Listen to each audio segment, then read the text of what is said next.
All right, we're going to continue today with Chapter 6.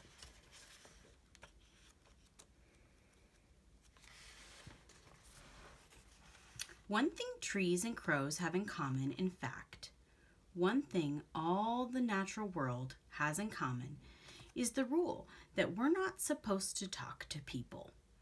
It's for our own protection. At least that's the theory. I've often wondered if the endless silence is a good idea. There have been so many times I've wanted to speak up, to intervene, to help people. I've never said a word, though. That's just the way the world has always worked. Have there been slip-ups? Sure. Mistakes have been made. Last year, I heard about a frog named Fly who'd been napping in a mailbox. All frogs are named after bugs they enjoy eating. When the mailman opened the box, Fly leaped out with a frantic croak. The mailman fainted. He woke up to Fly, who was apologizing profusely, squatting on his forehead. Clearly a breach of the don't talk to people rule. But, as always seems to happen, the incident was soon forgotten. After all, the mailman was absolutely certain that frogs can't talk. Just hearing things, he no doubt told himself. Interestingly enough, he retired not long after the frog incident. In any case, when you consider the number of trees and frogs and otters and wrens and dragonflies and armadillos and everybody else in the natural world, you'd think people would have caught on to our little secret by now. What can I say? Nature is tricky, and people are, well, sorry, but most of you aren't that observant. Perhaps you're wondering if you're a curious or doubting sort, just exactly how trees communicate. You find yourself inspecting a nearby ponderosa pine, perhaps, or an aspen or a sweet gum, puzzling out the magic. People speak with the help of lungs, throats, voice boxes, tongues, and lips, thanks to an intricate symphony of sound and breath and movement. But there are plenty of other ways to convey information. An eyebrow cocked, a giggle stifled, a tear brushed aside. These too are ways you express yourself. For a tree, communication is just as complicated and miraculous as it is for humans. In a mysterious dance of sunlight and sugar, water and wind and soil, we build invisible bridges to connect with the world. Frogs have their own way of connecting. Same for dogs, same for newts and spiders, elephants and eagles. How exactly do we do it? That's for us to know and you to figure out. Nature also adores a good secret. Here's some acorns. We picked those up for our squirrels in the backyard. Chapter 7.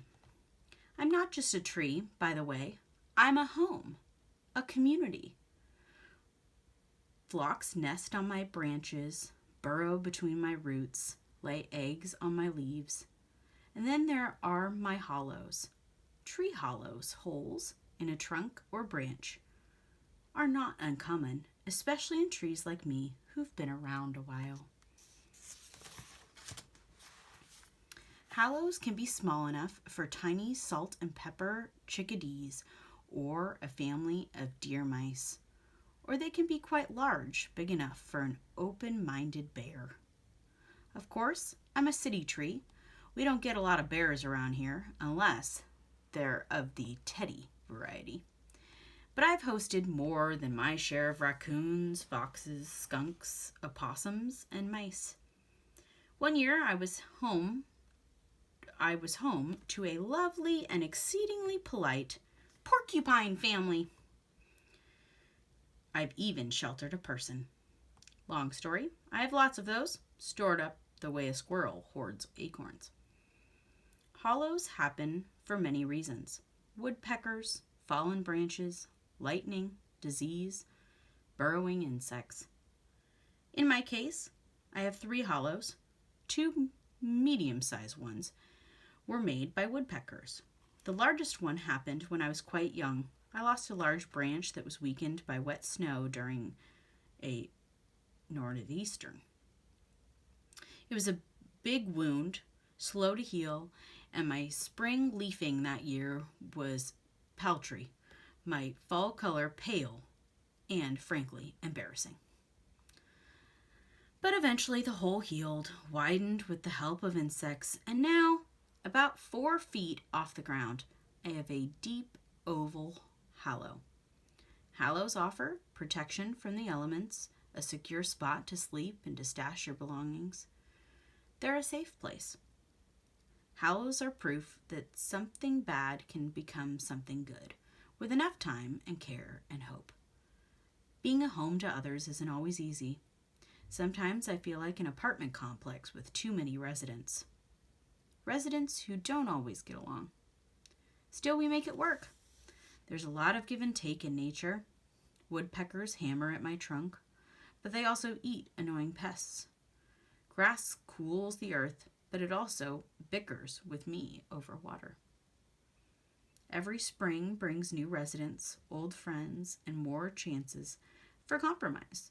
This spring in particular has seen quite the baby boom.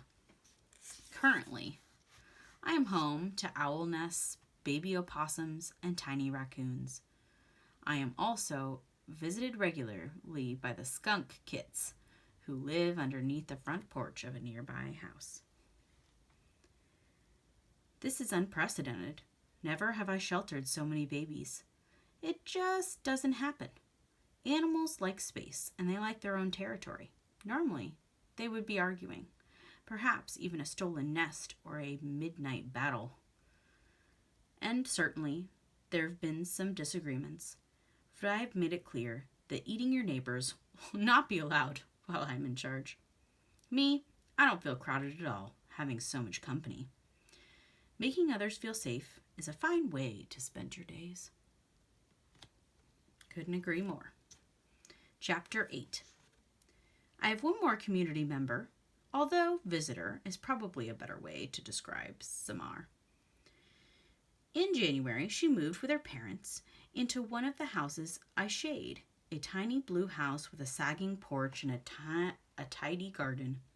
She's perhaps 10 years old or so, with wary eyes and a shy smile. Samara has the look of someone who has seen too much, someone who wants the world to quiet itself. Soon after moving in, Samara began sneaking into the yard once her parents had fallen asleep. Even on the coldest nights, she trudged outside in her red boots and green jacket. Her breath was a frosty veil. She would stare at the moon and at me, and sometimes at the little green house next door, where a boy who looks to be about her age lives. As it grew warmer, Samara would venture out in her pajamas and robe, still beneath me on an old blanket spattered with moonlight.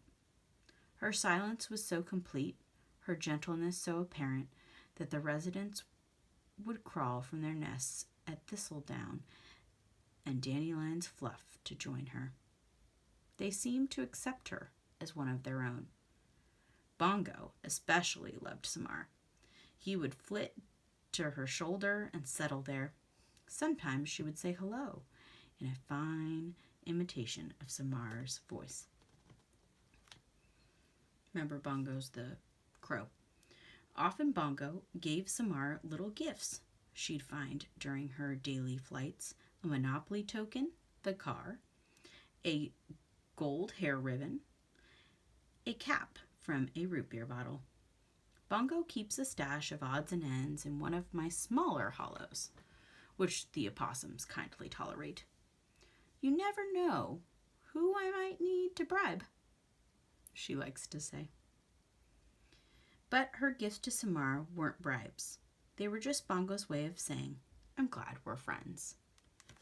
Here's a picture. So it has the bow and the car and the bottle cap and a little pin.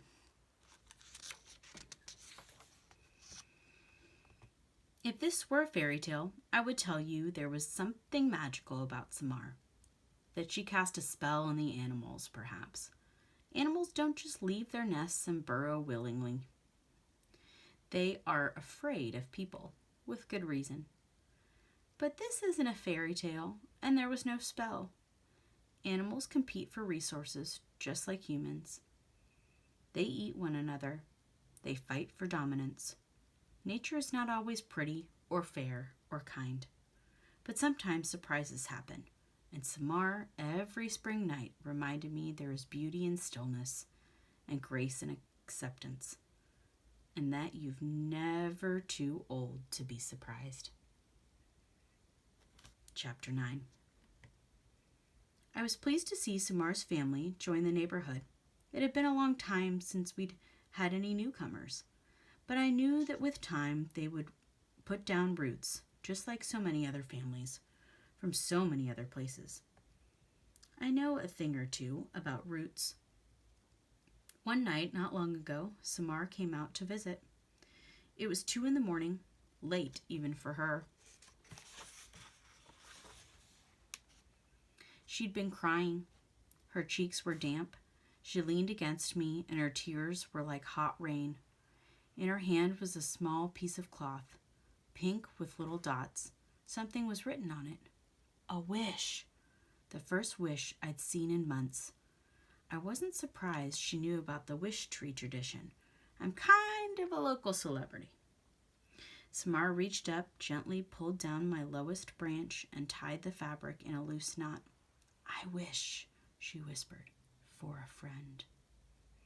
She glanced over at the greenhouse, behind an upstairs curtain. A shadow moved, and with that, Samara vanished, back into the little blue house. Chapter 10.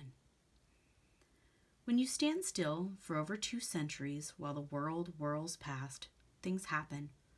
Mostly by far and away, good things have been my lot in life. My leaves have cooled picnickers and proposers. Beneath my vows have been made, hearts mended. Nappers have napped. Dreamers have dreamed. I've watched ascents attempt listening to stories spun. And the laughter, always and forever laughter. But sometimes things happen that aren't so good. When they occur, I've learned that there's not much you can do except stand tall and reach deep. I have, for example, been hacked at, carved into, used for target practice. I have been underwatered, overpruned, fertilized and fussed over, ignored and neglected. I have been struck by lightning and battered by sleet. I have been threatened with axes, chainsaws, diseases, and insects. I've tolerated the sharp claws of squirrels and the nagging pokes of woodpeckers. I've been climbed by cats and marked by dogs. I have my aches and pains, like everyone. Last year, I had a mite infestation that drove me nuts. Leaf blisters, sooty mold, oak wilt, leaf scorch, been there, done that. Still, trees are luckier than people in one way. Only 1% of a fully grown tree is actually alive at any one time. Most of me is made of wood cells that are no longer living. In many ways, that makes me tougher than you. So yes, I've seen a lot, and who knows? I may see much more. I could live to be 300, 500, even. It happens. Red oaks lead long lives, longer than our daintier friends, black willows, persimmons, apples, and redbuds. And yet a few days after Samar's tearful wish, something happened that made me wonder if I'd finally witnessed too much. We're going to leave off there on a cliffhanger.